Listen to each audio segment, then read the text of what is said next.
व्यक्तित्व की यही एक बड़ी विशेषता है। साहब कभी किसी एक दायरे में बंध कर नहीं रहे।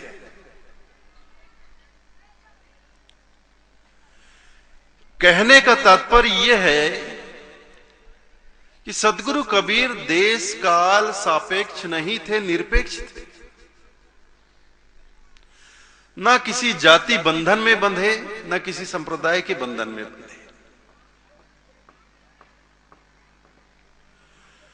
और संतों के साथ ये घटना हो गई और ये बड़े ही दुर्भाग्यपूर्ण घटना है।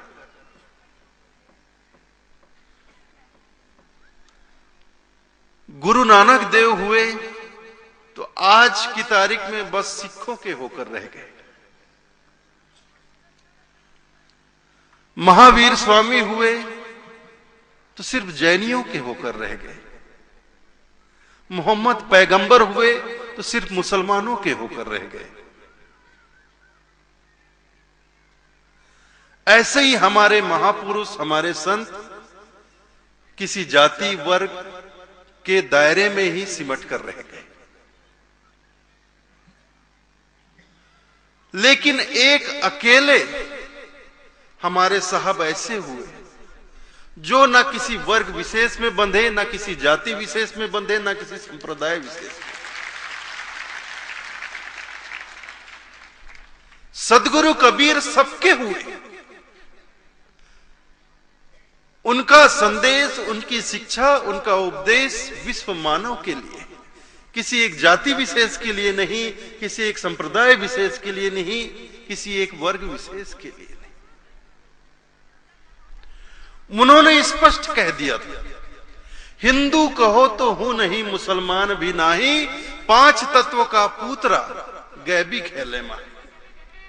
ना मैं हिंदू हूं ना मुसलमान हूं।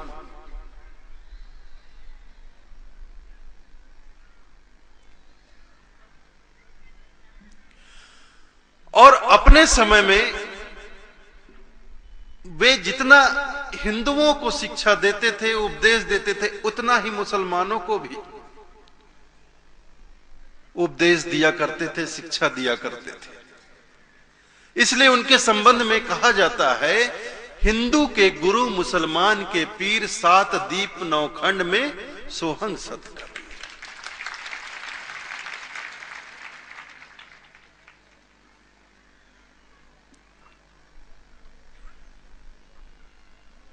दोनों संप्रदाय के लोगों को समान रूप से चेताते थे, समझाते थे, शिक्षा दिया करते थे। आपस में लोग लड़ते थे, हिंदू और मुसलमान। राम और रहीम के नाम पर झगड़े होते थे। हिंदू कहे मोहे राम प्यारा, तुरुक कहे रहीमाना, आपस में दो लड़ लड़ मुआ, भेद मरम ना जाना। हिंदू कहता था मुझे राम प्यारे हैं, मुसलमान कहता था मुझे रहीम प्यारा है। हिंदू कहते थे हमारा राम बड़ा, मुसलमान कहते हमारा रहीम बड़ा। ईश्वर के नाम पे, परमात्मा के नाम पर झगड़ा होता था। साहब पूछते थे कि भाई मालिक तो सबका एक है, मालिक तो सबका एक है, फिर हिंदुओं का राम अलग कैसे हो गया, मुसलमानों का रहीम अलग कैसे हो गया? ये दो भगवान कहां से आ गए? भाई रे दोई जगदीश कहां से आया, कहू कौने बौराया? ये कौन पागल हुआ है जिसने ये बातें समाज को बता दी, समाज को सिखा दी कि भगवान दो हैं कि तीन है कि चार हैं कि 10 है? ये कौन बौरा गया है, कौन पागल हुआ है जो इस तरह की बातें करता है? तो भाई रे दोई जगदीश कहां से आया, कहू कौने बौराया? अल्लाह राम करीमा केशव हरि हजरत नाम धराया।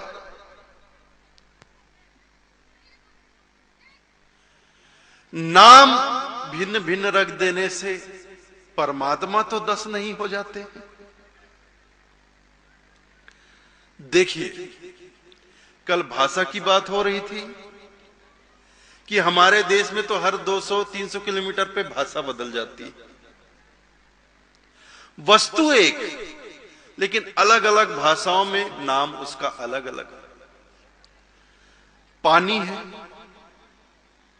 प्यास लगी है, खूब धूप में घूम कर आ रहे हो आप, पानी है, ये हिंदी का शब्द है। जल इधर बिहार और उत्तर प्रदेश, बिहार की तरफ चले जाइए तो जल कहते हैं उसको, ये भी हिंदी का शब्द है। उर्दू में आब कहा जाता है, अंग्रेजी में इसे ही वाटर कहा जाता है। दक्षिण भारत में चले जाइए, साउथ इंडिया में, तो तमिल भाषा में पानी को तन्नी कहा जाता है।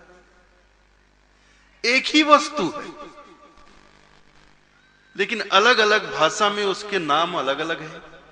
तो क्या पानी भी अलग अलग हो गया, वस्तु भी अलग अलग हो गया? क्या पानी अलग है, वाटर अलग है, जल अलग है, आब अलग है, तन्नी अलग है? बताइए। चाहे आप पानी कहें, जल कहें, वाटर कहें, आब कहें, तन्नी कहें, वस्तु तो एक ही। तो आप राम कहें, रहीम कहें,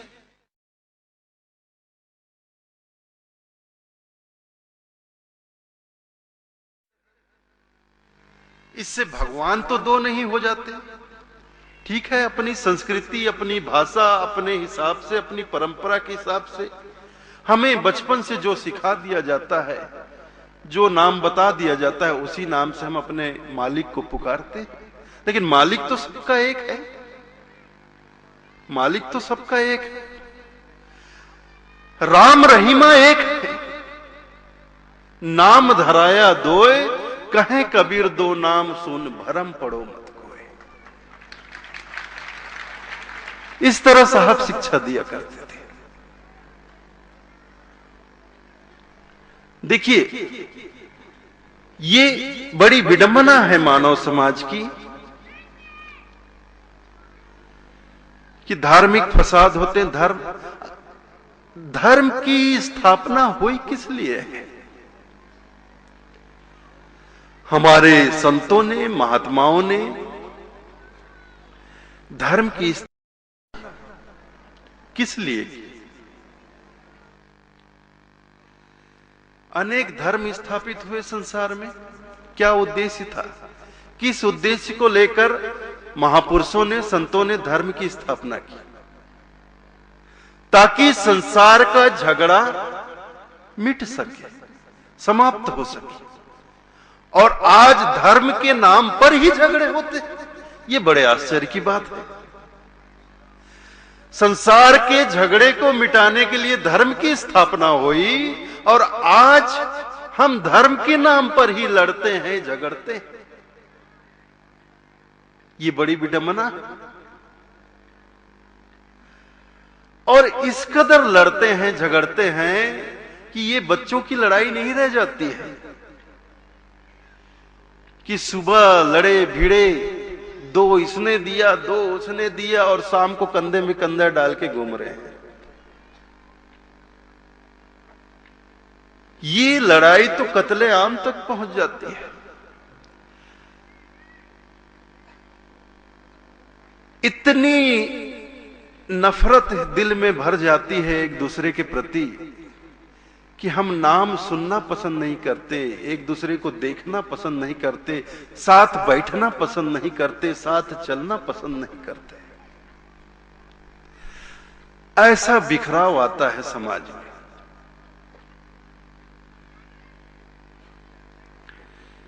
कितने निर्दयी होके लड़ते हैं। क्या ये मामूली बात, ये साधारण सी बात लगती है कि एक इंसान दूसरे इंसान का गला काट दे, कि छाती में, पेट में छुरा घोंप दे, कि किसी जीते जागते इंसान को तेल डालकर जिंदा जला दे? यहां पटाखा छोड़ते समय, भोजन खाना पकाते समय थोड़ी सी उंगली जल जाए तो कितनी पीड़ा होती है। कुछ काम करते कहीं हाथ में चोट लग जाए तो हाथ पकड़कर हम 1 घंटा बैठ जाते हैं, इतनी पीड़ा होती है। छोटा सा कट फट जाए, छोटी सी चोट लग जाए, थोड़ा सा कहीं जल जाए तो इतनी भयंकर पीड़ा होती है। तो सोचो, जिसकी पूरी गर्दन काट दी जाती है, जिसके पेट में छुरा भोंक दिया जाता है, जिसे पूरा का पूरा जिंदा जला दिया जाता है, कितनी पीड़ा होती होगी। और किसी को इतनी पीड़ा तो वही दे सकता है जो महानिर्दयी हो, बिल्कुल ही निर्दयी। और ये काम दोनों संप्रदाय के लोग करते हैं। हिंदू मुसलमानों को काटता है, भोंकता है, आग लगाता है, जिंदा जलाता है। मुसलमान हिंदुओं को काटते हैं, जिंदा जलाते हैं। क्या हो रहा है? कहां गई हमारे मन की दया, हृदय की दया? कहां गई हमारी करुणा? कहां गई हमारी करुणा?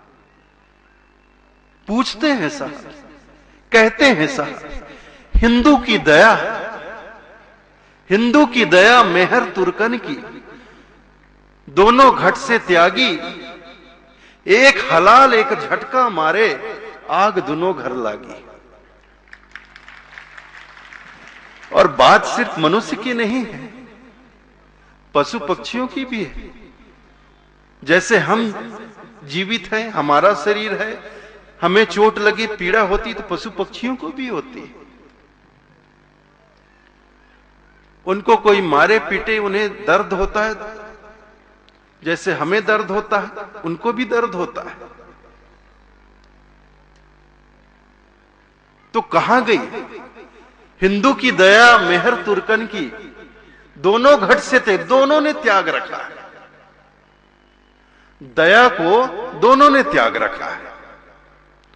और दया ही धर्म है,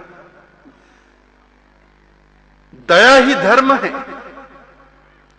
साहब ने कहा है, जहां दया तहां धर्म है, जहां दया है वहीं धर्म है। जहां क्रोध तहां काल है, जहां क्रोध है वहां काल है। और गोस्वामी तुलसीदास जी ने भी, देखिए, दया धर्म का मूल है। गोस्वामी जी ने तो दया को धर्म का मूल कह दिया। दया ही धर्म का मूल है, जड़ है। संत, यहां गौर करने वाली बात यह है, हमें गौर करना है। आप जो सुन रहे हैं मेरी बात को, तो गौर इस बात पर करिए कि संत धर्म किसे कह रहे हैं।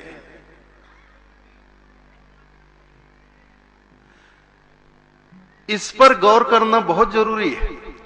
साहब कह रहे हैं जहां दया तहां धर्म है, और तुलसीदास जी कह रहे हैं दया धर्म का मूल है। यहां धर्म दया को कहा जा रहा है। और हमसे कोई पूछता है तुम्हारा धर्म क्या है, हम कहते हैं कबीर पंथ हमारा धर्म है। अरे कबीर पंथ तो हमारा संप्रदाय है मेरे भाई, कबीर पंथ संप्रदाय है। लेकिन कबीर पंथ संप्रदाय का धर्म क्या? दया। साहब ऐसा तो नहीं कह रहे हैं कि जहां कबीर पंथ तहां धर्म है, ऐसा कह रहे हैं क्या? सदगुरु के वचन क्या? जहां दया तहां धर्म है, जहां दया है वहीं धर्म है। ये नहीं कह रहे हैं जहां कबीर पंथ तहां धर्म है। कबीर पंथ संप्रदाय का नाम है। कोई कहता है हमारा धर्म हिंदू है। अरे हिंदू तो संप्रदाय है मेरे भाई, लेकिन हिंदू संप्रदाय का धर्म क्या है? दया धर्म का मूल है। हिंदू संप्रदाय में भी हिंदू संप्रदाय के संतों ने कहा कि दया धर्म का मूल है, दया ही धर्म है। गोस्वामी जी ऐसा तो नहीं कह रहे हैं कि हिंदू धर्म का मूल है, हिंदू धर्म का मूल है ये नहीं कह रहे हैं, दया धर्म का मूल है ये कह रहे हैं। और किसे धर्म कहा गया है? रामचरितमानस में गोस्वामी तुलसीदास जी ने भगवान श्री रामचंद्र जी के मुख से कहलवाया है, धर्म और क्या होता है। भगवान श्री रामचंद्र जी कहते हैं रामचरितमानस में, धर्म न दूसर सत्य समाना, आगम निगम दृष्टि बख्शाना। धर्म न दूसर सत्य समाना, भगवान राम कह रहे हैं सत्य के समान कोई दूसरा धर्म नहीं है। धर्म न दूसर सत्य समाना, सत्य को धर्म कहा जा रहा है, दया को धर्म कहा जा रहा है। साहब कहते हैं सत्य कहूं सत्य के